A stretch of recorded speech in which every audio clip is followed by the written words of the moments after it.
নমস্কার, আমি জগন্নাথ। যারা দেশের এবং দেশের বাইরে ভিডিওটা দেখছেন তাদের সবাইকে প্রীতি ও শুভেচ্ছা জানাই ক্রিয়েটিভ ইন্টার কলকাতা চ্যানেলের পক্ষ থেকে। দয়া করে সবাই সাবস্ক্রাইব করে দেবেন আর বেল আইকন নোটিফিকেশনে ক্লিক করে দেবেন অলে, যাতে কিনা আপনারা প্রত্যেকটা ভিডিও একটা সিস্টেমেটিক ওয়েতে আপনাদের মোবাইলে পৌঁছে যায়। আমি সাধারণত আপনাদের শেখাবো টেকনিক্যাল অ্যানালিসিস। আর দু রকমের অ্যানালিসিস থাকে, একটা হলো টেকনিক্যাল, একটা হলো ফান্ডামেন্টাল। আপনাদের টেকনিক্যাল আর ফান্ডামেন্টাল ব্যাপারটা আমি আজকে বুঝিয়ে দিই। ফান্ডামেন্টালটা কি? সাপোজ আপনি মনে করুন একটা তরকারি রান্না করেছেন। তরকারি রান্নাটায় ফান্ডামেন্টাল কি, সেখানে কি কি ইনগ্রেডিয়েন্ট লেগেছে সেটা হলো ফান্ডামেন্টাল। আর টেকনিক্যাল বলতে কি, মনে করুন 5 জন মিলে 5 রকম তরকারি রান্না করেছে, কিন্তু 5টা স্টলে রয়েছে, অথচ আপনি জানেন না কোনটার স্বাদ বেটার। কিন্তু আপনাকে 5টা খেয়ে দেখতে দেওয়া হবে না, আপনাকে খুব শর্ট টাইম আছে যে 5টাকে চেক করে কোনটা বেটার হওয়ার জন্য আপনি কোনটা খেতে পারেন। এই হলো ফান্ডামেন্টাল আর টেকনিক্যাল। ফান্ডামেন্টাল হলো ইন্টারনাল, টেকনিক্যালটা হলো আভ্যন্তরীণ, অর্থাৎ বাইরে দিয়ে যেটা দেখতে পাচ্ছেন। কিন্তু যেটাই ফান্ডামেন্টাল সেটাই বাইরে কিন্তু ফুটে ওঠে। কিরকম ভাবে ফুটে ওঠে আপনাদের আমি বোঝাই। মনে করুন 5টা স্টল দিয়েছে, 5 জন রান্না করে, অথচ আপনি না খেয়ে বলে দেবেন যে কোনটা বেটার। সেটা কি করে বলা সম্ভব?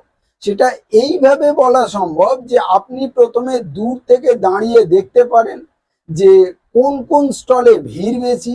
যে যে স্টলে ভিড় বেশি সেইখানে তাহলে সেই জিনিসগুলো ভালো টেস্টি হয়েছে। আর নালে আদারওয়াইজ আপনাকে সেগুলো খেয়ে খেয়ে দেখতে হয় প্রত্যেক কটা কার ভালো টেস্ট। এই হলো টেকনিক্যাল। এবার ফান্ডামেন্টাল হলো ভেতরে কি কি লেগেছে সেগুলো আমাদের জানার কোনো প্রয়োজন নেই। আমরা সবসময় টেকনিক্যাল দেখেই স্টক ইউজ করব।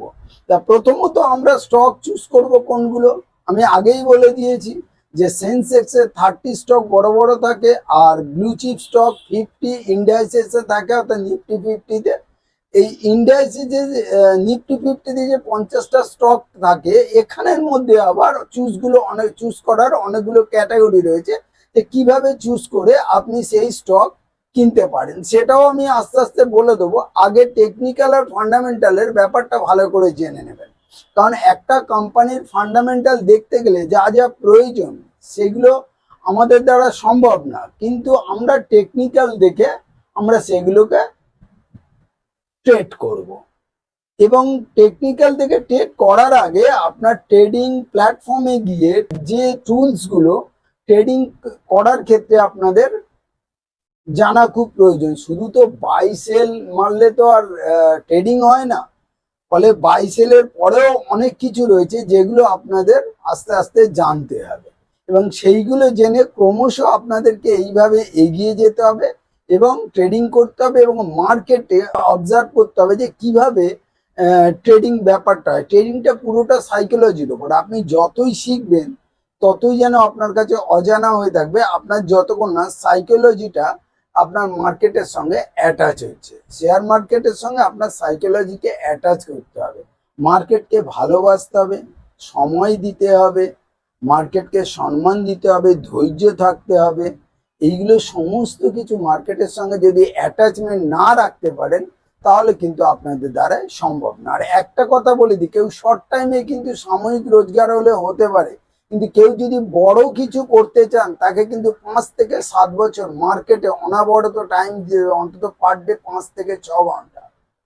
এইটা মাথায় রাখবেন, 5 থেকে 6 ঘন্টা মানে 6-7 বছর পর আপনি যদি হিসাব করেন দেখবেন 15,000 ঘন্টা আপনাকে মার্কেটে দিতে হবে, তবেই কিনা মার্কেটে গিয়ে আপনি একটা ভালো ট্রেডার হতে পারবেন। নালে কিন্তু হতে পারবে না। ইনভেস্টার অনেকেই আছে, ইনভেস্টার যে কেউ হতে পারে, কিন্তু ভালো ট্রেডার হতে গেলে আপনাকে অনেক কিছু জানতে হবে। সেগুলো আস্তে আস্তে আপনাদের জানাবো এবং আপনারা আস্তে আস্তে সেগুলো জানবেন। এখন যেগুলো শিখিয়েছি এগুলো বারবার ভিডিওটা দেখবেন, একবার দেখলে আপনারা বুঝতে পারবেন না, আপনাদের মনে হবে যেন কিছুই না। কিন্তু যতবার দেখবেন আর যতবার আপনি মার্কেটকে ওয়াচ করবেন ততবার আপনার মার্কেটে নতুন নতুন ভাবে সাক্ষাৎ হবে এই ভিডিওটা দেখার পর। নমস্কার, have a nice day, thank you, start your good career.